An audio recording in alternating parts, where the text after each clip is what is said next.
Ang aking anak na babae ay nilimas ang lahat ng aming ipon sa bangko at lumayas kasama ang kanyang kriminal na nobyo. Labis ang aking pihati at galit nun.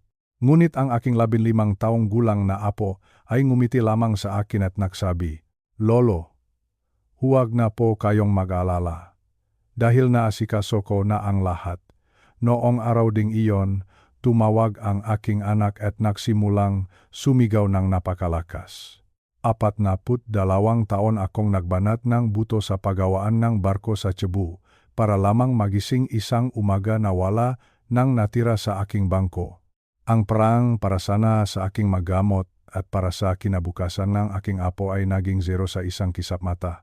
Masakit isipin na ang sarili kong anak ang tatraidor sa akin para sa isang lalaking walang dangal. Pero bago ko ilahad sa inyo ang kahangahangang ginawa ng aking apo at kung paano kami bumangon, maaari niyo bang sabihin sa akin kung saang lungsod o probinsya kayo nanonood ngayon? At anong oras na ba sa inyong lugar?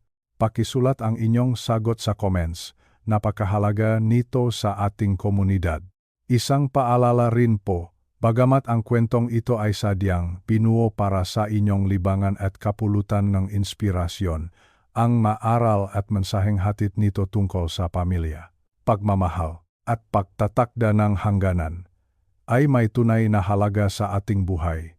Mainit ang sikat ngang araw sa labas ng bangko, ngunit sa loob ng aking dibdib, tila may isang malaking tipak ng yelo na dahan-dahang tumitigas. Nakatayo ako sa harap ng makinang ATM sa loob ng maraming minuto. Hawak ko ang aking lumang pitaka. Ang pitakang gawa sa balat na regalo pa ng aking yumaong asawa. Sa loob ng makinang iyon, may 4 na numerong alam na alam ko kahit nakapikit pa ako. Itinaas ko ang aking nanghinik na daliri, at isa-isang pinindot ang mga numerong iyon. Gusto ko lang kumuha ng 2,000 piso, pambili ng bigas, pambili ng kape, at pambili ng aking magamot sa high blood. Ngunit ang makina, sa halip na maglabas ng pera, ay naglabas ng tunok na parang nasasakal. Pagkatapos, lumitaw ang 2 salitang hinding-hindi ko makakalimutan. Insufficient funds. Hindi sapat ang pondo. Akala ko ay nakamali lang akong pindot. Sinubukan ko ulit. Parehong kahilingan, parehong sagot. Ang babaeng nasa likuran ko ay nagsimula ng maglikot. Naririnig ko ang kalansing ng kanyang masusi. Para siyang nainip sa bagal ng mundo. Habang ang mundo ko naman ay tila huminto na sa pag-ikot. Inilabas ko ang aking isa pang card. Ang card para sa aking pinahirapang ipon. Iyon ang pera para sa aking pagtanda. Ang perang itinabi ko mula sa 42 taon ng pagtatrabaho sa paggawaan ng barko sa Cebu muli. 4 na numero, muli, parehong hatol. 0. Ang balanse ay 0. Kinuha ko ang resibo dahil kailangan kong mahahawakan. Isang bagay na magpapatunay na hindi ako nananaginip. Huling transaksyon, alas 9:23 umaga. Buwang pag-withdraw. Lahat-lahat ay kinuha. Tumayo ako doon ng matagal. Isang matandang lalaking nakapolo na kupas na. Nakatitik sa isang maliit na pirasong papel na nagsasabing ang 42 taon ng aking buhay ay naging wala na ngayon. Pumasok ako sa loob ng lobby ng bangko.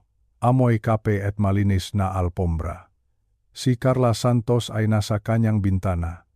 Isang mabait na babae na kilala ko na sa loob ng 15 taon. Siya ang nakakakita sa akin tuwing magdedeposito ako ng aking mga overtime checks.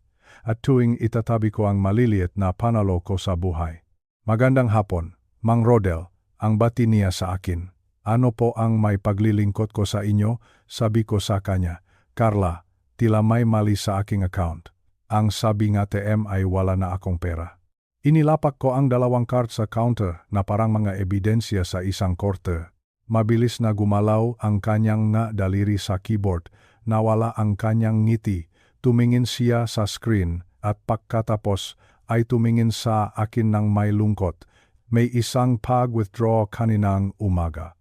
Alas 9:23 para sa kabuwang balanse sa iyong checking at savings. Ginawa ito ng joint account holder. Ang pangalan ay Liza Hart. Ang pangalan ng aking anak ay parang isang martilyo na tumama sa aking natadayang, hindi maari. Sabi ko, baka nakakamali lang kayo. Iniharap ni Carla ang monitor sa akin. Hindi iyon kawalan ng galang. Iyon ay patunay. Ang pangalan ni Liza. Ang aking balansa. Puro zero na nakalinya na parang mangiping nangingit-ngit. Pasensya na po. Mang Rodel, mayos po ang naging autorisasyon. Lumabas akong bangko at ang araw ay tila napakaingay. Ang lumang jeepney ko ay umandar sa unang subok pa lang. Salamat sa Diyos para sa sasakyang ito. Pinindot ko ang pangalan ni Liza sa aking telepono. Ang aking hinlalaki ay tila tumitimbang ng 1,5 kilo. Nakring ito, ngunit napunta sa voicemail. Sinubukan ko ulit ng 6 na beses. Dahil ang aking isipan ay umaasa pa rin na baka panaginip lang ang lahat. Sa wakas, sa 7 pagkakataon, sumagot siya, Tatay, alam ko kung bakit ka tumatawag. Ang boses niya ay parang malamig na bakal. Isang boses na naririnig ko lang kapag nakapagdesisyon na siya at wala nang makakapigil sa kanya. Liza, anak, ang bangko. Sabi ni Carla, totoo ba ito? Oh, sabi niya. Kinuha ko. Karapat-dapat ako sa prang iyon. Magsisimula, kami ni Dante ng bagong buhay. Halos hindi ako makahinga. Liza, iyon ang aking pera para sa huling hantungan ko. Iyon ang pambili ko ang pakain, ang aking pondo. Kung sakaling mapunta ako sa ospital, paano ako mabubuhay? Makakaraos ka rin, sabi niya ng walang emosyon, lagi ka namang nakakaraos. Paano si Angelo? Sabi ko. Ang kanyang paralan? Ang kanyang makaibigan? Kasama ko siya, ang pagsisinungaling niya. Mabilis maka-adjust ang mga bata. Iuwi mo siya, ang sabi ko.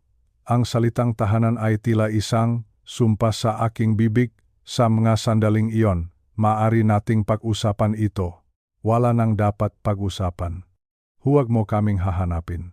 At namatay ang linya. Tinawagan ko siyang muli, ngunit ang numero ay naging madilim. Nablok na ako.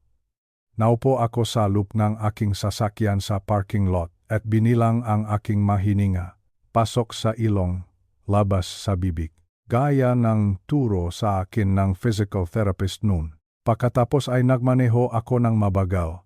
Nadaanan ko ang tindahan ng hardware kung saan naroon pa ang aking ekstrang susingang bahay. Nadaanan ko ang karinderya kung saan may sarili akong tasa at platito bago pa man ako maupo. Ngunit hindi ko itinuon ang aking jeepney sa kahit saan. Hinihintay ko ang aking nakamay na dalhin ako sa parke sa tabi ng ilog. Sa isang bangko doon, na may nakaukit na pangalan ko sa kahoy. Pinanut ko ang mga ibon sa tubig. Tila bumabalik ang nakaraan, noong si Liza ay 4 na taong gulang pa lamang. Hinahati niya ang tinapay para ipakain sa mga ibon gamit ang kanyang maliliit na kamay. Dahan-dahan, tatay, ang sabi niya, baka hindi makanguya ang mga maliliit na ibon kapag malaki ang piraso. Makalipas ang 8 taon, siya ang naging valedictorian sa high school. Sinabi niya sa entablado ng gym na tinuruan ko siyang ang sipag ay tatalo sa malas. Naniwala ako sa kanya. Ngunit makalipas ang 15 taon mula noon, nilimas niya ang aking buong buhay para ilagay sa bag ng isang lalaki. Ang telepono ko ay tila isang malamig na blok ng yelo sa aking palad. Tinawagan ko ang aking kapitbahay na si June. Si June ay may mga matang parang ilaw sa kalsada at isang badge na marami nang nakitang dumingang mundo. Wala siya sa duty, pero sumagot pa rin siya. Binanggit ko ang pangalang Dante Ferraz. Tumahimik si June sandali. Rodel, kilala ko ang motor na iyon. Ang sabi niya, si Ferraz ay isang kumuha, isang magnanakaw. May mga rekord siya ngang panununggap, pandaraya, at pakikipag-away. Ingatan mo ang iyong mga pinto, palitan mo ang iyong mga password, Siguraduhin mong hindi niya mahahawakan ang kahit anong pera mo. Nagpasalamat ako sa kanya. Kahit alam kong huli na ang payong iyon ng 3 oras. Pag-uwi ko, sinalubong akong bahay ng walang panghuhusga. Ang malitrato sa dingding ay tila pag-ari na ng ibang tao. Mga taong umaasa na ang kinabukasan ay magiging mayos. Ang baon ni Angelo ay nakabitin pa rin sa tabi ng pinto. Ang chessboard ay nasa gitna pa rin ng isang problema sa ibabaw ng mesa sa kusina. Ang aking susi ay kumakalingang salok na parang tinatanong ako kung sigurado ba akong gusto kong pumasok. Sa itaas, naririnig ko ang musika ng laro ni Angelo na tumatagos sa kisame. Matuno ng trumpeta at matagumpay na tila imposible sa totoong buhay. Nagtimpla ako ngape na hindi ko naman gusto at nagsanay akong nga pangungusap na hindi ko matanggap. Angelo, kinuhang nanay mo ang ating pera at tumakas na siya. Hindi, Angelo, kailangan nating pag-usapan ang mga pagbabago sa ating buhay. Masyadong malabo. Pinili niya ang mabagay na makakasakit sa atin. Totoo, pero parang walang laman. Tumayo ako sa paanan ngang hagdan at hinawakan ang handrail na inukit pa ngang aking lolo noong taong 1952. Noong panahong ang kahoy at ang mga pangako ay tumatagal ng habang buhay. Angelo, ang tawag ko. Pinatatag ko ang aking boses hanggat maari. 5 pang minuto. Lolo, sinasafe ko lang ang file ko. Ang sagot niya, maingat siya. Naipon siya, hindi siya katulad ng kanyang ina sa aspetong iyon. Bumaba siya ng may mahabang hakbang ng isang 15 taong gulang na batang naalala pa ang pagiging 10 taong gulang. Naupo siya ng malapit sa akin, sapat na para maramdaman kong kasama ko siya. Pero hindi masyadong malapit para hindi ako makahinga. Hinawakan ko ang kanyang kamay. Anak, may kailangan akong sabihin tungkol sa nanay mo. Alam ko po, ang sabi niya. Walang gulat sa kanyang mata, wala ring takot. Kinuha niya ang pera mo at umalis kasama si Dante. Parang may nagbukas ngang pinto ngang freezer sa loop ngang aking dibdib. Paano mo nalaman? Narinig ko po sila noong Lunes ng gabi. Ang sabi niya. Ang boses niya ay napakalmado na nakakapagbadama sa akin ng pagmamalaki at sakit sa parehong pagkakataon. Kukuha lang po sana ako ng tubig. Nakabukas ng kaunti ang pinto nila. Pinag-usapan nila ang mga account at kung paano alis ng walang bakas. Kailangan ko poong oras para isipin kung paano ito ayusin. At gusto ko po na magkaroon ka ng isa pang normal na araw bago mangyari ang lahat. Tumayo siya. Pumunta sa kanyang baon at naglabas ang isang folder na kulay dilaw. Punong-puno itong nga papel. Inilatak niya ang isang photocopy ngang litrato ngang isang kriminal, isang wanted poster mula sa website ngang pulisya. Petsa, peking pangalan. At isang buot na mas mabilis pa sa ilang detective na nakilala ko. Ipinakita niya sa akin ang isang mapa na may nakabilog na pula sa isang address. Ipinrin ko po ito noong tanghalian, ang sabi niya, dahil pinapayagan po kami ni Mrs. Henderson na gamitin ang lab kung mayos kaming magpapaalam. Mayroon siyang natala na napakalinis, isang pagnanakaw sa kanto ngang palengke, plate number, kulay at tatak ngang sasakyan, ang paraan ng pagkakaalala ng isang bata sa isang laro, pero ito ay tungkol sa tunay na buhay. Mayroon siyang confirmation number mula sa anonymous tipline na tinawagan niya kaninang alas 9:45 ng umaga. Sinabi ko po sa kanila kung saan sila mahahanap, ang sabi niya, ang address, ang sasakyan. Lahat-lahat. Ang hininga ko ay lumabas na parang nakalimutan ko nang huminga sa buong araw habang ako ay naglalakad sa gitna ng sakit at gulo. Ang aking apo ay gumagawa ng plano. Ana, ang sabi ko, dahil ang salitang iyon ay tila mas toto kaysa dati. Mas matapang ka pa kaysa sa nararapat para sa isang bata. Natuto po ako sa inyo, ang sabi niya. Protektahan ang pamilya. Iyon lang po ang ginawa ko. Tumingin siya sa aking mukha ng ilang segundo. Lolo, magiging okay po ba tayo? May para pa po ba tayo para sa pagkain, para sa internet, para sa aking tournament? Binuksan ko ang aking bibig para sabihin ang isang katotohanan na makakaligtas kami. At isang alaala ang lumabas kasabay nito. Halika, sabi ko, umakyat kami sa itaas ng makasama. Ang aking kwarto ay katulad pa rin ngang dati. Ang kama, ang kabinet, ang litrato ang babaeng nagturo sa akin kung paano magtanim ng kamatis at pasensya sa parehong panahon. Lumuhod ako at inabot ang ilalim ng kama. Nahanap ngang aking nga daliri ang gilid ng isang kulay abong kahon na hindi nasusunog.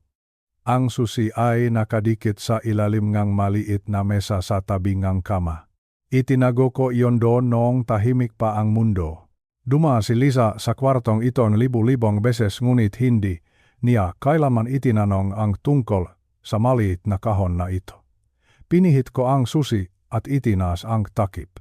Sa loob, naroon ang maperang papel na mayos na nakasalansan, nakataling goma ayon sa halaga. Isang maliit na notebook na may aking masulat kamay gamit ang lapis.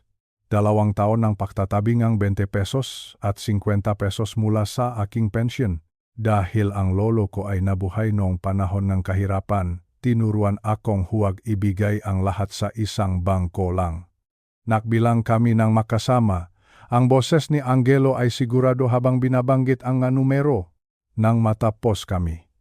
Ang halaga ay hindi naman isang himala, pero ito ay isang bagay na maaari mong tayuan ng hindi ka lumulubok.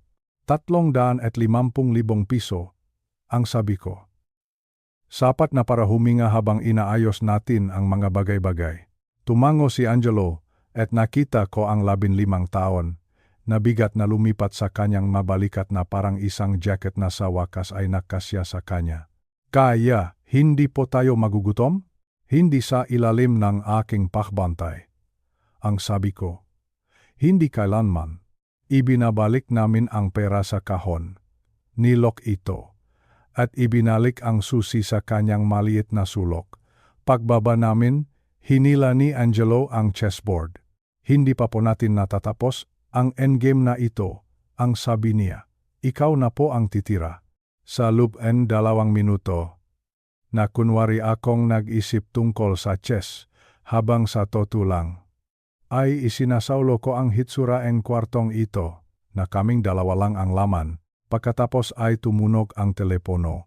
Pareho kaming tumingin dito. Ang tunog ay parang isang talim na humihiwa sa katahimikan. Baka ang pulisya po, ang sabi ni Angelo. Baka ang nanay mo, ang sabi ko. Tumango siya ng matatag. Sa alinman sa 2, handa na tayo. Hinayaan ko itong mag-voicemail sa unang pagkakataon dahil gusto kong kontrolin ang bawat segundo ng sandaling ito. Sa pangalawang ring, sinagot ko ang linya. Punong-punong galit ang kabilang panik bago ko paman marinig ang boses niya. Paano mo ito nagawa sa akin? Ang salita niya ay tumatama na parang yelo sa salamin ng sasakyan. Liz, kinuha nila siya, kinuha nila si Dante. Alam nila kung nasaan kami. Tinawagan mo sila, hindi ba? Tumingin sa akin si Angelo.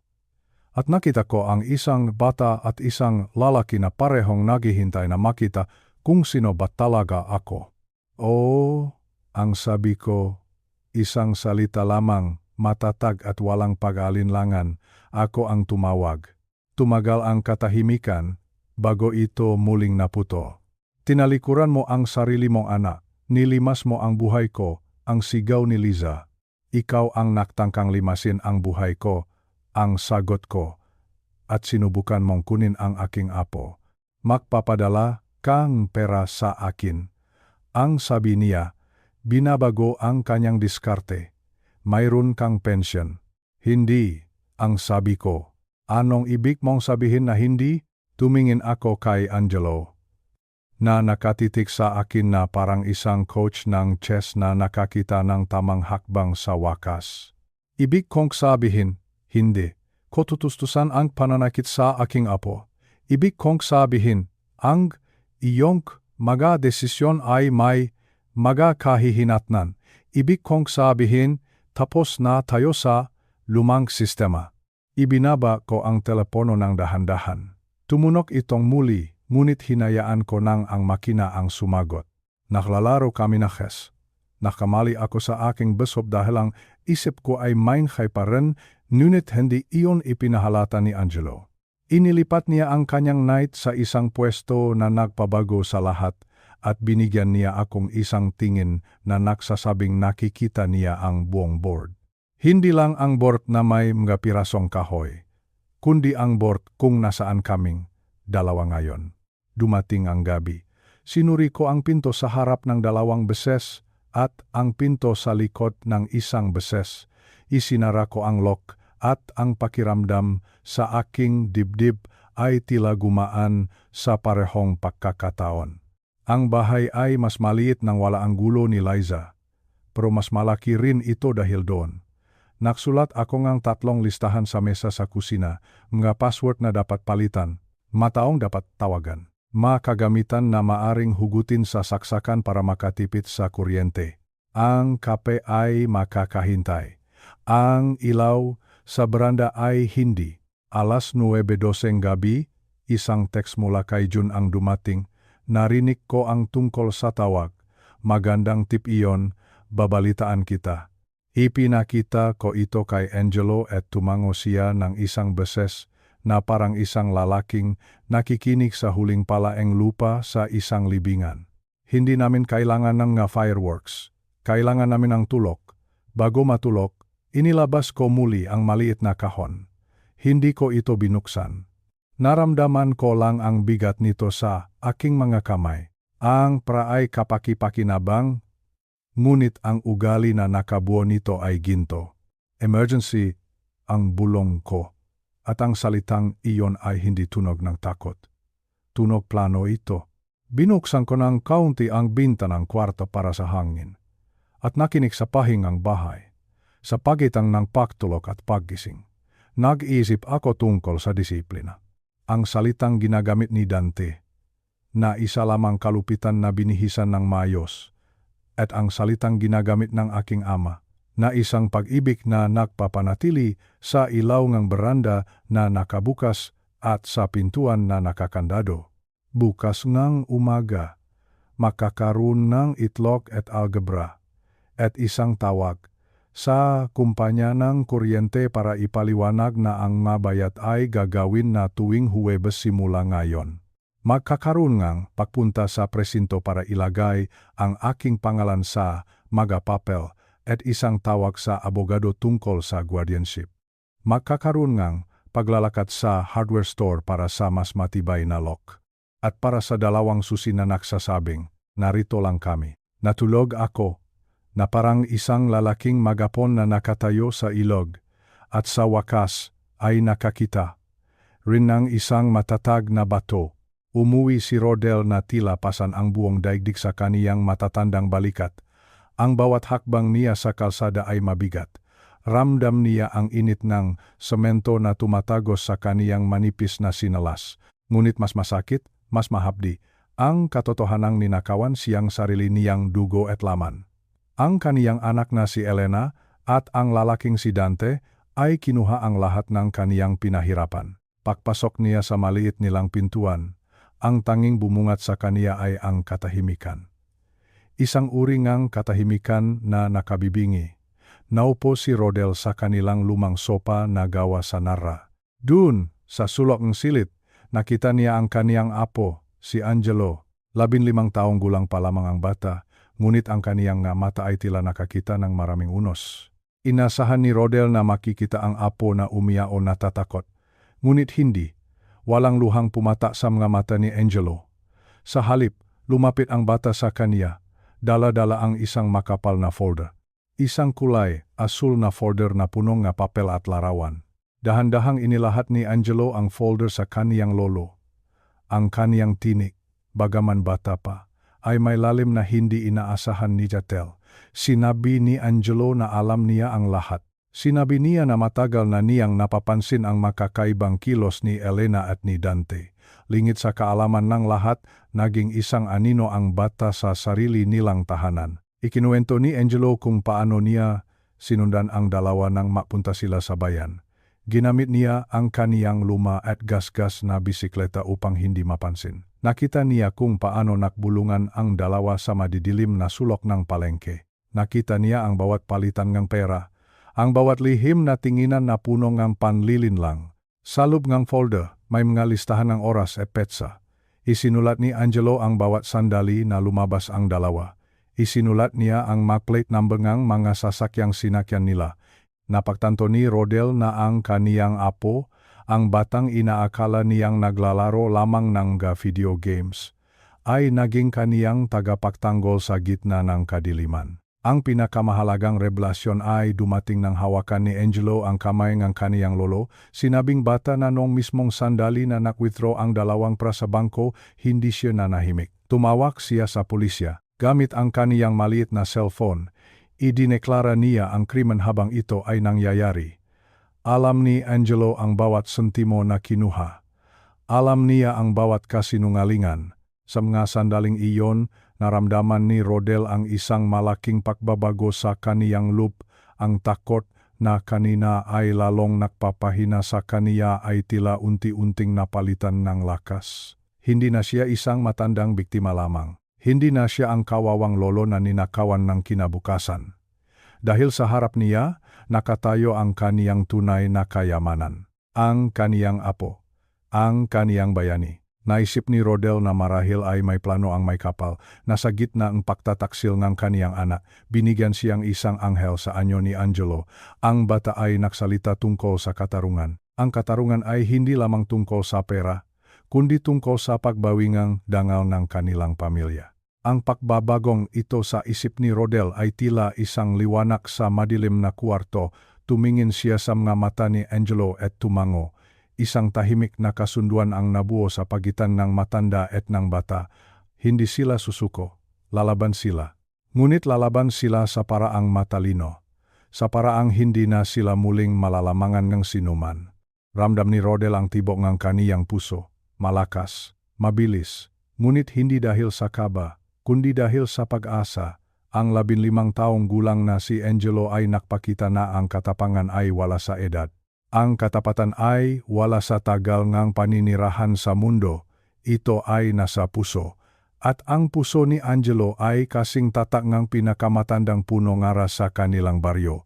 Nang sumapit ang gabi, ang bahay ni na Rodel ay nabalot ng isang bagong uri ng enerhiya.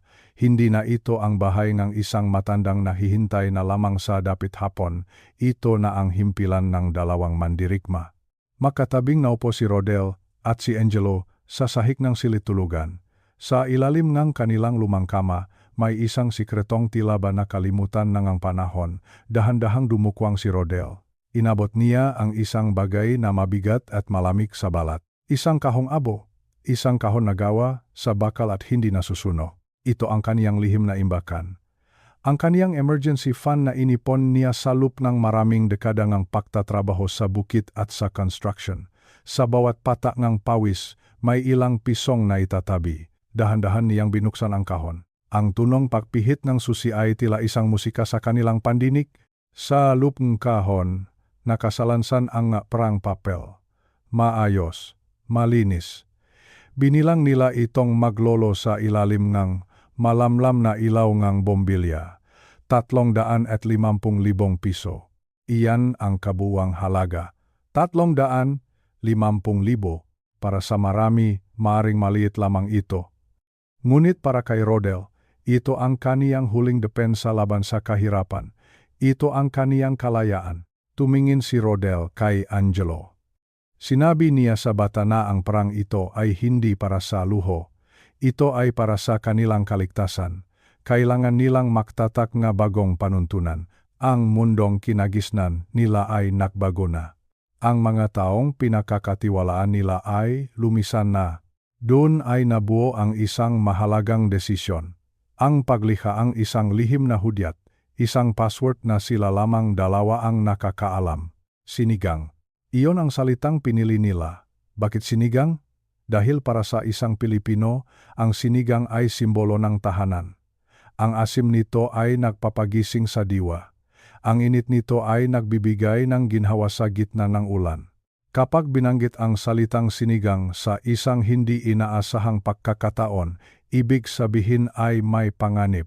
Ibig sabihin ay kailangang mag-ingat. Ibig sabihin ay may nagmamasid. Sinimulan din nila ang pagbabago sa pisikal na anyo ng kanilang tahanan. Hindi na sapat ang lumang trangka sa pinto. Pinalitan nila ang lahat ng kandado. Ang bawat pinto, ang bawat bintana ay nilagyan ng mas matitibay na trangka. Bumili rin si Angelong ilang simpleng kagamitan, kamera na maliliit na kayang bantayan ang paligid kahit sa gitna ng kadiliman. Ipinaliwanag ni Angelo sa kaniyang lolo kung paano gumagana ang ito. Sinabi niya na kahit wala sila sa bahay, makikita nila sa kaniyang cellphone kung sino ang umaaligid. Para kay Rodel, ang teknolohiyang ito ay tila mahika, ngunit kailangan niyang matuto. Sa edad na 65, naging estudyante siyang kaniyang sariling apo. Habang nagtatrabaho sila, naramdaman ni Rodel ang isang uringang katahimikan na hindi malungkot. Ito ay katahimikan ng paghahanda. Ang bawat turnilyo na ibinabawon nila sa kahoy ay tila isang pako sa kabaong ng kanilang mga takot. Ang bawat anggulong kamera ay tila isang matang laging nakabantay para sa kanila. Hindi na sila magiging madaling biktima. Naalala ni Rodel ang lasang sinigang na nilulutong kaniyang yumaong asawa. Ang bawat higop ng sabaw ay puno ng pagmamahal. Ngayon, ang salitang iyon ay hindi na lamang tungkol sa pagkain, ito na ang kanilang panangga. Ito na ang kanilang sandata. Sa huling bahaging gabi, bago sila matulog, muling tiningnan ni Rodel ang kahong abo. Isinara niya ito ng mahigpit.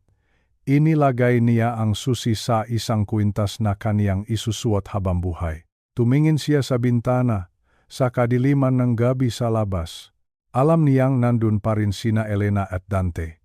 Alam niyang hindi sila titigil. Ngunit sa pagkakataong ito, handa na siya. Handa na sila. Mayroon silang 350,000 piso. Mayroon silang nabagong kandado.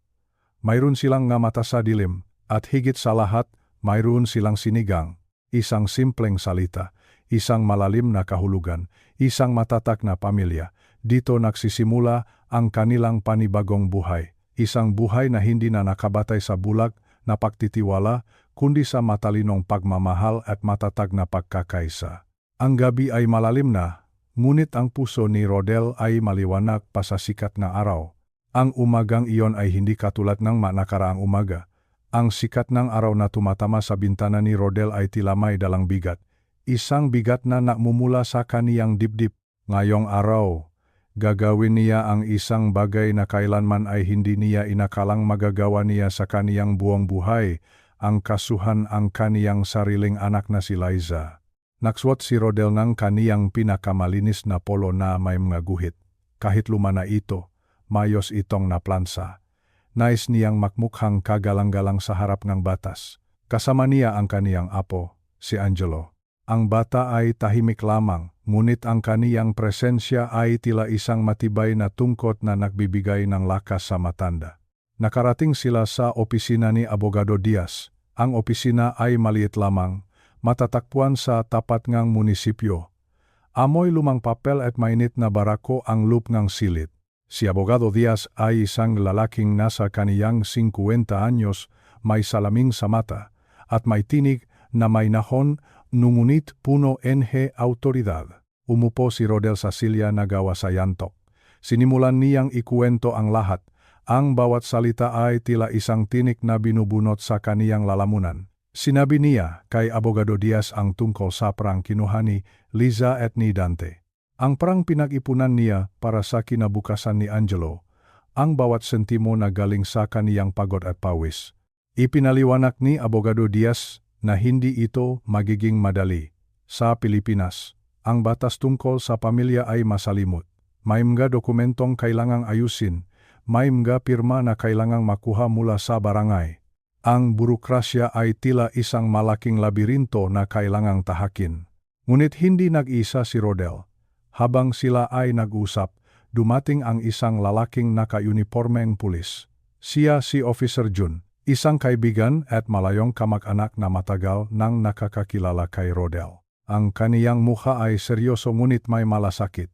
Sinabi ni June na tutulungan niya silang bantayan ang kaso. Hindi niya hahayaan na masayang ang katarungan. Pagkatapos ngang pag-usap sa abogado, naktungo sila sa paaralan ni Angelo. Doon, sinalubong sila ni Maam Santos, ang gurong tagapayo ngang bata, sa loob ngang faculty room. Naging emosyonal ang takpo. Kinumpirma ngang guro na si Angelo ay isang napakabait na bata. Sinabi niya na sa loob ngang maraming linggo, napansin niya ang pagbabago sa bata. Napansin niya ang lungkot sa mamata nito kapag ang kaniyang ina ang bumabanggit. Sinabi ni Maam Santos na ang bata ay mas masaya at mas matatak kapag kasama ang kaniyang lolo. Ang testimonya ng guro ay napakahalaga. Ito ang magiging patunay na ang kapaligiran sa ilalim ni Rodel ang pinakamabuti para sa kapakanan ng bata. Bumalik sila sa opisina ni Abogado Diaz upang pirmahan ang mahuling dokumento. Hawak ni Rodel ang ballpen. Ang kaniyang kamay ay bahagyang nanginginig. Sa papel na iyon, nakasulat ang kaniyang pangalan laban sa pangalan ng kaniyang anak. Isang masakit na katotohanan. Ngunit tiningnan niya si Angelo. Nakita niya ang pag-asasa ng matang bata. Dahan-dahang idiniin ni Rodel ang ballpen. Isang pirma, isang desisyon, isang paninindigan. Ang laban para sa karapatan ay opisyal nang nagsimula. Hindi ito laban ng galit, kundi laban ng pagmamahal. Pagmamahal para sa katarungan. Pagmamahal para sa kinabukasan ng kaniyang apo. Paglabas nila ng opisina, ramdam ni Rodel ang pagod. Ngunit kasama ng pagod ay ang isang uri ng gaan sa loob. Alam niya na ang daan ay mahaba. Marami pang hadlang ang darating. Marami pang papeles ang pipirmahan. Ngunit sa tulong ni Abogado Diaz, ni Officer June, at NG mga tao sa komunidad, hindi siya matatakot. Ang batas ay dapat para sa lahat, lalo na para sa mga katulad niyang nagnanais lamang ng katahimikan at hustisya. Lumipas ang ilang araw na puno nga ba, ang bawat tunong ang tricycle na dumadaan sa harap ng kanilang bahay ay nakpapakaba kay Rodel. Ang gabi ay malalim na, ang buwan ay nakatago sa likod ng maulap, sa loob ng bahay, ang lahat ay tahimik. Ngunit ang katahimikang ito ay mapanlinlang. Biglang, isang malakas na kalabog ang yumanik sa kanilang pintuan. Bang, bang, bang, ang tunok ay tila kulok sa gitna ng gabi. Alam ni Rodel kung sino iyon. Nararamdaman niya sa kaniyang buto ang panganib. Rodel, buksan mo itong pinto, sigaw ngang isang lalaki mula sa labas. Iyon ang boses ni Dante. Isang boses na puno ngang put at kawalan ngang respeto. Kasunod nito ang boses ngang kaniyang anak na si Liza. Sumisigaw siya. Hinihingi ang kaniyang anak. Sinasabi niyang wala silang karapatang itago si Angelo. Nanatiling kalmado si Rodel. Hindi niya binuksan ang pinto. Salamat sa mga bagong kandado at rehas na ipinalagay nila. Ang bahay ay tila isang maliit na kuta. Ang pintuan ay matibay. Ang mga trangka ay hindi madaling sirain. Dahan-dahang lumapit si Rodel sa hagdan. Tumingala siya kung saan nakatago si Angelo sa itaas na silid. Sa mahinahon ngunit seryosong tinik, binanggit ni Rodel ang kanilang lihim na hudyat. Angelo, anak, magluto ka na NG sinigang. Sinigang. Ang salitang iyon ay hindi nangangahulugang pakain sa mga sandaling ito. Ito ay isang babala, isang utos na manatiling tago, isang hudyat na huwag lalabas kahit anong mangyari, isang paalala na mayroon silang plano. Sa labas, lalong naging marahas sina Dante at Liza, sinimulang sipain ni Dante ang pinto. Maririnig ang pagtunog ng bakal at kahoy, ngunit si Rodel ay nanatiling nakatayo sa gitna ng sala. Hawak niya ang kaniyang cellphone. Pinindot niya ang numerong kanina pa niya inihanda. Ang numero ni Officer June. Habang hinihintay ang tulong, kinausap ni Rodel ang dalawa sa kabilang pinto. Ang kaniyang boses ay hindi nanginig. Sinabi niya sa kanila na umalis na sila. Sinabi niya na ang batas ay nasa panig na niya. Sinabi niya na hindi niya hahayaang masaktan muli ang kaniyang apo. Liza, tawa ni Rodel sa kaniyang anak. Liza, anak ko, itigil mo na ito. Huwag mong sirain ang natitira nating ugnayan. Ngunit ang tanging sagot ni Liza ay ngamura at paninisi. Ang sakit ay tila isang kutsilyong sumasaksak sa puso ni Rodel. Ngunit alam niya, kailangan niyang magpakatatak para kay Angelo, para sa kanilang kaligtasan. Biglang, uminok ang mga asul at pulang ilaw sa labas. Maririnig ang mabilis na pagdating ng sasakyan ng pulis. Ang mga sirena ay tila isang awit ng kaligtasan. Dumating si Officer Jun kasama ang kaniyang natauhan. Pulis ito, huwag kayong gagalaw, sigaw ni Jun. Maririnig ang kaguluhan sa labas. Ang masigaw ni Dante at Liza ay napalitan ng takot. Sa wakas, ang panganib ay naisara sa labas ang kanilang bakod. Pumasok si Officer Jun sa loob matapos maasikaso ang dalawa. Inilabas niya ang isang papel, ang Temporary Protection Order. Isang utos mula sa hukuman na nagbabawal kina Liza at Dante na lumapit sa kanila. Huminga ng malalim si Rodel. Ang kaniyang buong katawan ay nanghihina dahil sa tensyon. Bumaba si Angelo mula sa itaas. Ang bata ay tumakbo sa kaniyang lolo at yumakap ng mahigpit. Walang salitang binitawan, ngunit ang higpit ng yakap ay sapat na. Ang gabing ang kilabot ay natapos din. Ang kanilang bahay, bagaman may ngagasgas sa pinto, ay nanatiling ligtas. Ang kanilang panindigan ay nanatiling matatag. Ang sinigang ay hindi lamang naging password, ito ay naging simbolo ang kanilang tagumpay laban sa dilim. Sa ilalim ng liwana ng buwan, alam ni Rodel na ito ay isa lamang sa maraming pagsubok na darating. Ngunit alam din niya na hanggat makasama sila ni Angelo, walang pintong hindi nila kayang protektahan. Walang unos na hindi nila kayang lampasan. Ang katarungan ay nagsisimula ng gumalaw at sa huli, ang katotohanan ang mananaig. Lumipas ang maaraw na tila isang dahan-dahang pag-agos ng ilok sa kanilang munting tahanan. Ang buhay ni Rodel at Angelo ay nagbago. Hindi na ito ang buhay na puno ng luho o kampanteng pag-asa sa bukas. Sa halip, ito ay naging isang buhay na tinatawag nating isang kahig, isang tuka, ngunit may kalakip na hindi matatawarang katahimikan. Nagising si Rodel isang umaga sa tilaok ng manok sa kanilang kapitbahay. Ang amoy ng mainit na kape at sinangak ay humahalimuyak sa hangin.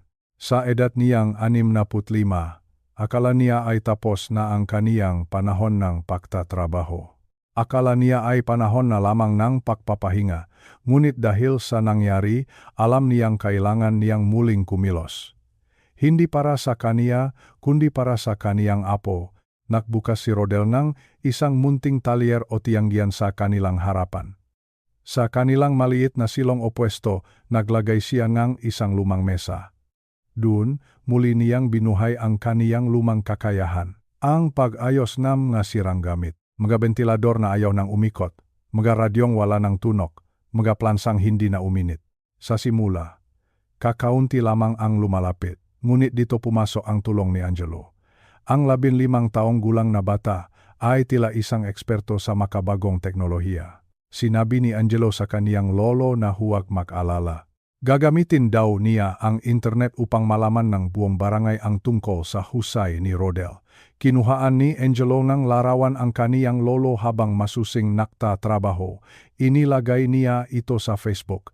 Dahil sa tulong ni Angelo, unti-unting dumami ang maparoyano. May matatandang katulad ni Rodel na nakdadala ng kanilang lumang kagamitan. Sinasabi nila na mas tiwala sila sa kamay ng isang veterano. Ang bawat barya, ang bawat 10 piso, 20 piso o 50 piso na kinikita ni Rodel ay itinuturing nilang ginto kahit na tipid ang kanilang pamumuhay. Ang kanilang hapag-kainan ay punong ligaya. Minsan, ang ulam ay tuyo lamang at kamatis. Minsan naman ay ginisang monggo na may maraming talbos ng ampalaya. Ngunit sa bawat subo, nararamdaman ni Rodel ang isang uri ng kabusugan na hindi kayang ibigay ng mahaling pagkain, ang kabusugan ng loob. Isang hapon, habang nakayos sila ng isang sirang electric fan, tinawag ni Rodel si Angelo.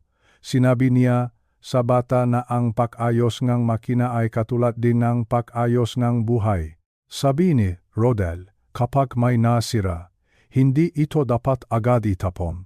Kailangan itong suriin, kailangan itong linisin, kailangan itong lagyan ng langis at muling buuin ng may pasensya. Ang buhay natin, Angelo, ay tila itong bentilador. Ang wika ni Rodel sa kaniyang isipan habang tinitingnan ang apo. Minsan ay tumitigil ito dahil sa dumi ng mundo. Minsan ay kinakalawang ang ating puso dahil sa galit.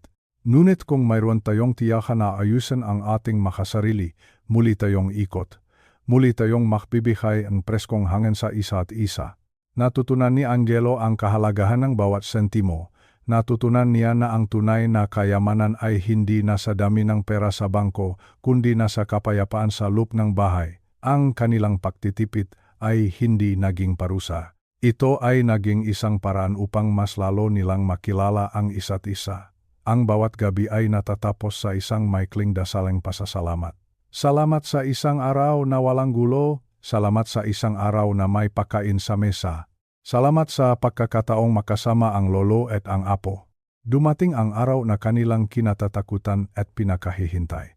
Ang araw ng paglilitis sa hukuman, ang gusali ng korte ay tila isang malaking halimaw na gawa sa semento, malamig ang hangin sa loob, at ang bawat yabak ng sapatos sa sahig ay nagbibigay ng kakaibang kaba sa dibdib ni Rodel. Maaga silang dumating. Nakasuot si Rodel ng kaniyang pinakamagandang polo na puti. Mayos ang kaniyang buhok at malinis ang kaniyang hitsura. Nais niyang makita nga huwes o nga hukom na siya ay isang taong may direksyon at kakayahang mag-alaga. Sa tabi niya, si Angelo ay tahimik na nakaupo. Ang bata ay mukhang mas matanda sa kaniyang tunay na edad dahil sa seryoso nitong mukha. Sa kabilang panig ng silid, dumating si Liza. Kasama niya si Dante. Ang anyo ni Liza ay malayong-malayo sa dati niyang hitsura. Mukha siyang pagod, ang kaniyang buhok ay hindi maayos, at ang kaniyang mata ay tila laging nakatingin sa kung saan. Sa kabilang lahat ng ginawa ni Dante sa kaniya at sa kanilang pamilya, naroon pa rin siya, ipinagtatanggol ang lalaki. Sinisisi ni Liza ang kaniyang ama. Sinasabi niya sa mga social worker na si Rodel ang nakulang. Nagsimula ang pagdinig. Nakinig ang hukom siyang testimonya. Nakinig siya siyang reklamo ni Liza. Nakinig siya siyang paliwanag ni Abogado Diaz. Ngunit ang pinakamahalagang bahagi nga araw na iyon ay nang tumayo si Angelo sa harap ng lahat. Ang tining ng bata ay malinaw. Walang panginginig. Walang pag-aalinlangan. Tumingin si Angelo sa hukom, isang babaeng may matapang ngunit makatarungang mukha. Sinabi ni Angelo ang isang bagay na nakpatahimik sa buong silid. Ang sabi po ng nanay ko, mahal niya ako, simula ni Angelo. Ngunit ang pagmamahal po ba ay ang pag-iwan sa akin para sa isang lalaking nananakit sa amin? Ang pagmamahal po ba ay ang pagkuha sa pera na para sana sa aking pag-aral? Huminto sandali ang bata. Huminga siya ng malalim. Ang sumunod niyang sinabi ay tila isang palaso na tumama sa puso ni Rodel. Hindi po ako isang boomerang, sabi ni Angelo. Hindi po ako isang laruan na itatapon niyo kung kailan niyo gusto, at tatawagin niyo para bumalik kapag kailangan niyo na ako. Tao po ako, may damdamin, at sa piling ng aking lolo, natagpuan ko ang isang bagay na hindi ko naramdaman sa aking ina. Iyon po ay ang kapayapaan. Kapayapaan, isang simpleng salita ngunit napakabigat ngang kahulugan. Nakita ni Rodel ang pagbagsak ng mga balikat ni Liza. Nakita niya ang galit sa mukha ni Dante. Ngunit higit sa lahat, nakita niya ang pagtango ng hukom. Ang katotohanan ay hindi kailangang sumigaw upang pakinggan. Ang katotohanan ay may sariling liwanag. Matapos ang ilang oras nege paghihintay, ibinigay na ang hatol. Idineklara ng hukom na ang pansamantalang karapatan sa pag-aalaga kay Angelo ay ibinibigay kay Rodel sa loob ng isang taon. Isang buong taon ng katiyakan, isang taon ng proteksyon laban sa gulo.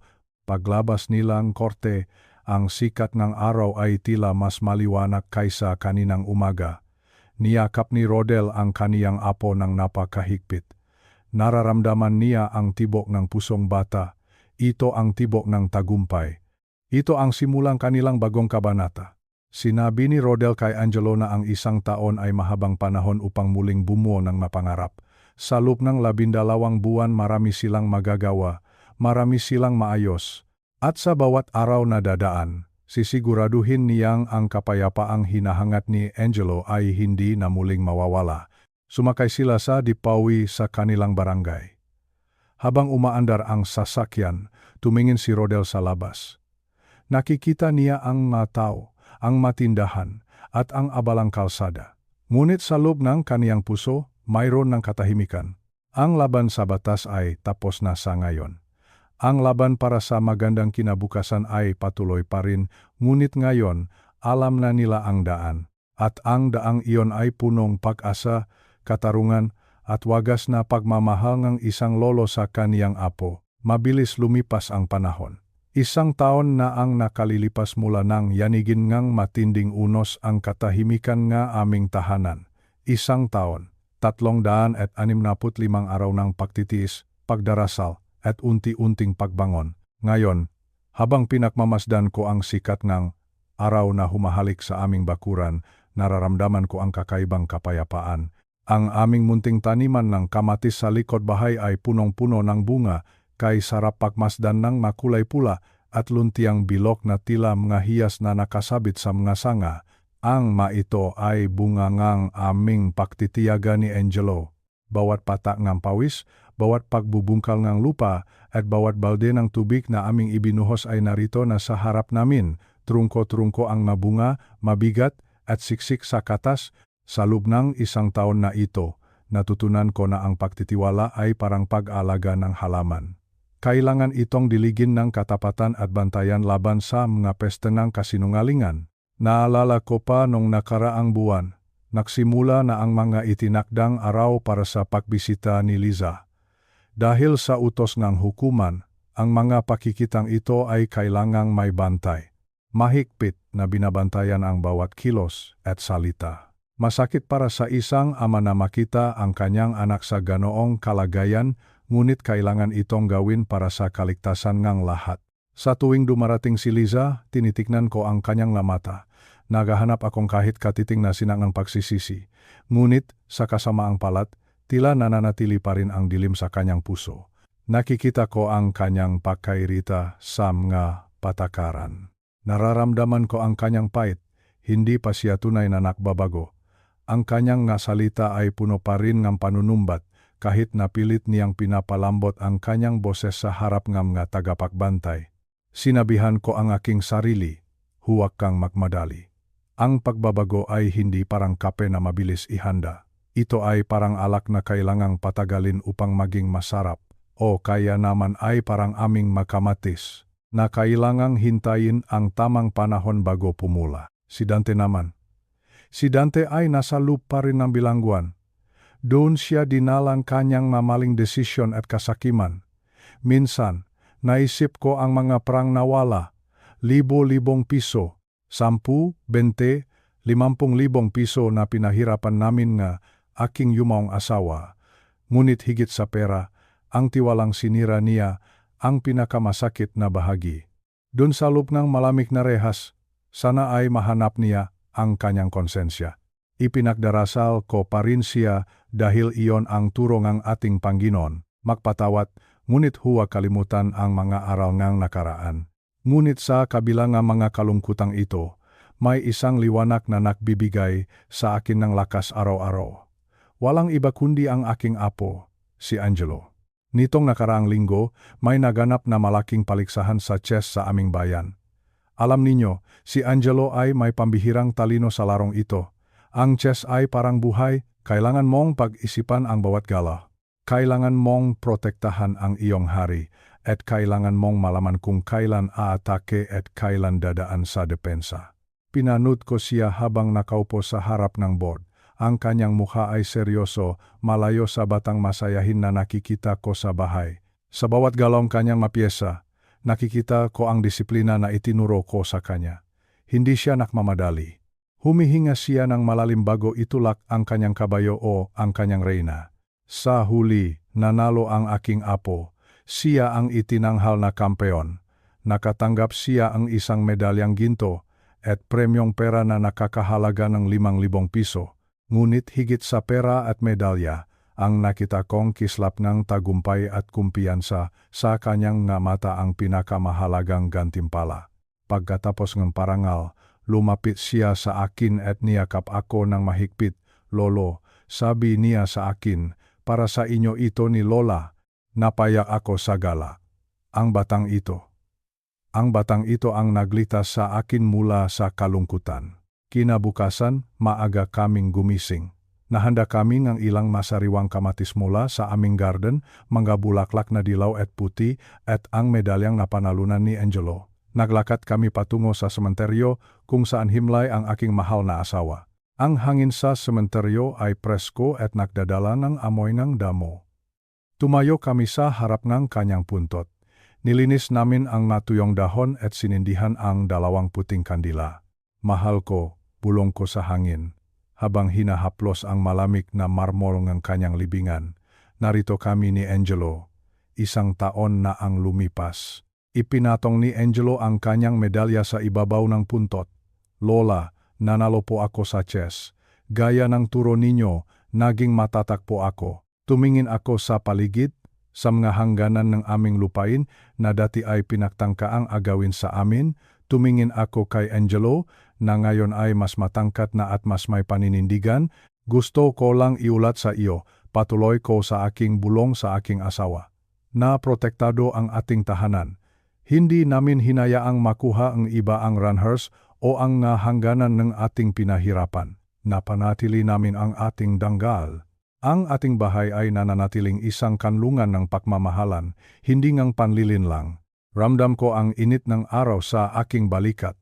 Tila ba sumasagot ang aking asawa sa pamamagitan ng banayat na ihip ng hangin, na parabang sinasabi niya, "Salamat, salamat sa pagbabantay." Sa puntong iyon, narealize ko na ang tunay na harvest o pag-aani ay hindi lamang ang mga pulang kamatis sa aming likod bahay. Ang tunay na ani ay ang katatagan ng aming loop. Ang tunay na ani ay ang pagmamahal ng isang apo na mas lalong tumibay dahil sa mga pagsubok. Habang naglalakad kami pauwi, hawa ang kamay ni Angelo, muli kong tiningnan ang aming munting bahay sa malayo. Hindi ito palasyo, simple lang ito, yari sa matitibay na materyales at puno ng alaala. Ngunit para sa amin, ito ang pinakamahalagang lugar sa mundo. Ang bawat haligi nito ay saksi sa aming pagluha at sa aming pagtawa. Ang bawat sulok nito ay aming ipinaglaban, at habang ako ay humihinga, habang ang dugo ko ay nananalaytay sa aking mga ugat, hindi ko hahayaang may sinumang muling sumira sa Ranhers na aming binuo. Ang tiwala ay maring mabasa. Oh, parang isang basong kristal na kapa na hulog ay nagkakapiraso. Maari itong idikit muli, ngunit makikita mo pa rin ang mga lamat. Kay Liza, ang malamat ay naroon pa rin. Ngunit sa amin ni Angelo, ang aming tiwala sa isa't isa ay buo, matibay, at hindi matitinag. Pagdating namin sa bahay, sinalubong kaming bangong sinaing. Isang simpleng hapunan ang nahihintay sa amin. Kamatis na may bagoong, pritong isda, at mainit na kanin. Simple, ngunit sapat. Simple, ngunit puno enerhebijaya. Habang kumakain kami, nakukuwento si Angelo tungkol sa kanyang masusunod na plano. Gusto raw niyang magtayo ng mas malaking garden. Gusto raw niyang matuto pang lalo sa pag-aral. Nakikinig lang ako, nakangiti at nagpapasalamat sa bawat sandali. Ito na marahil ang tinatawag na panahon ng pag-ani. Pagkatapos ng unos, dumarating ang sikat ng araw. Pagkatapos ng pait, dumarating ang tamis. Hinding-hindi ko malilimutan ang taon na ito. Ang taon kung kailan muntik na kaming mawalan, ngunit sa huli ay mas higit pa ang aming nakuha. Nakuha namin ang kalinawan ng isip. Nakuha namin ang katapangan na tumayo para sa tama. At higit sa lahat, napatunayan namin na ang pagmamahal na nakaugat sa katotohanan ay hinding-hindi kailanman mabubulok. Dito sa aming maliit na sulok sa Pilipinas, sa ilalim ng asul na langit, kami ay ligtas, kami ay payapa, at ang aming mapuso ay punong-punong pasasalamat. Ang makamatis ay patuloy na pupula, ang mabata ay patuloy na lalakit magtatagumpay, at ang mga alaala ng nakaraan ay magsisilbing gabay para sa isang mas maliwanag na bukas. Sa bawat matanda na nakikinig sa aking kwento, nawa ay magsilbing inspirasyon ito sa inyo. Huwag kayong matakot na protektahan ang inyong ranhers. Huwag kayong matakot na itama ang mali. Dahil sa dulongang bawat pagsubok, may naghihintay na masaganang ani para sa mga pusong tapat at matatag. Ito ang aming kwento. Ang kwento ng aming pagbangon, ang kwento ng aming pag-ani, ang kwento ng aming walang hanggang pag-asa. Salamat sa pakikinig, at nawa ay pagpalain tayong lahat ng may kapal. Amen. Mamahal kong kaibigan, mga kapatid, at kapwa ko mga lolo at lola. Dito na nagtatapos ang ating mahaba at makulay na paglalakbay. Habang binibikas ko ang huling salitang ito, ang araw ay dahan-dahang lumulubog sa likod ng mabundok. Ang langit ay nakukulay kahel at lila. Tila isang napakagandang pinta na gawangang may kapal. Napakatahimik ng paligid. Ang tanging naririnig ko na lamang ay ang marahang pagaspas ng gadahon at ang masayang tawa ni Angelo mula sa loob ng aming bahay. Isang buong taon na ang lumipas mula nang dumaan kami sa matinding pagsubok. Kung iisipin ko ang lahat ng nangyari, parang isang masamang panaginip na lamang ito na natapos na. Ngunit araw na iniwan nito, ang mga aral na iyon ay habang buhay na nakaukit sa aking puso. Natutunan ko na ang pamilya ay hindi lamang tungkol sa kadugo. Ito ay tungkol sa katapatan. Ito ay tungkol sa paggalang sa mga hangganan na ating binuo. Ang aming munting rancho, ang aming ranhes, ay hindi lamang lupain. Ito ay simbolong aming dangal. Ito ay simbolong aming pagtitiyaga. Sa inyong manakikinig, lalo na sa mga katulad ko na nasa dapit hapon ng buhay, 65, 70, o 80 taong gulang man kayo, huwag ninyong kakalimutan na ang inyong boses ay mahalaga. Ang inyong mapinahirapan ay dapat protektahan. Huwag nating hayaan na ang kasakiman ng iba, kahit kamag-anak pa natin sila, ay sumira sa kapayapaan na itinanim natin sa loob ng maraming dekada. Si Liza, si Dante, sila ay naging bahagi ng isang masakit na kabanata. Ipinagdarasal ko na sana, balang araw, ay makita nila ang tunay na halaga ng pagkatao, na ang libo-libong piso, ay naubos. Ngunit ang pangalan at ang tiwala, kapag nabahiran, ay mahirap ng linisin.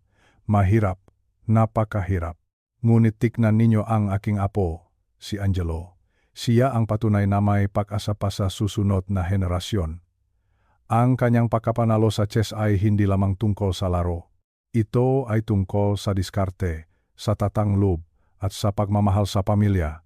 Isang gintong medalya at 5,000 piso na premyo. Maliit man ito para sa iba, ngunit para sa amin, ito ay kayamanan na hindi mapapantayan ng kahit ano. Ngayon, habang pinakmamasdan ko ang aming makamatis na handa ng anihin, nararamdaman ko ang tunay na ligaya. Ang kaligayahan na nakmumula sa pagiging tapat. Ang kaligayahan na nakmumula sa isang malinis na konsensya. Salamat sa inyong oras, salamat sa pakikinig sa aming kwento. Sana ay may napulot kayong aral na magagamit ninyo sa inyong sariling matahanan. Huwag kayong matakot na magtakda ng hangganan. Huwag kayong matakot na ipaglaban ang inyong ranhers. Dahil sa dulong bawat laban, ang katotohanan ang laging mananaig. Dito sa ating bansang Pilipinas, ang pamilya ay lahat sa atin. Ngunit ang pamilyang may pagmamahalan at katapatan ang tunay na pagpapala. Muli, ako ang inyong kaibigan, nagpapaalam nang may ngiti sa aking mga labi at kapayapaan sa aking puso, hanggang sa muli nating pagkukwentuhan. Pagpalain sana tayong lahat ng ating Panginoon. Magandang gabi sa inyong lahat, at matulog sana kayong may mahimbing na kapayapaan. Salamat po, salamat.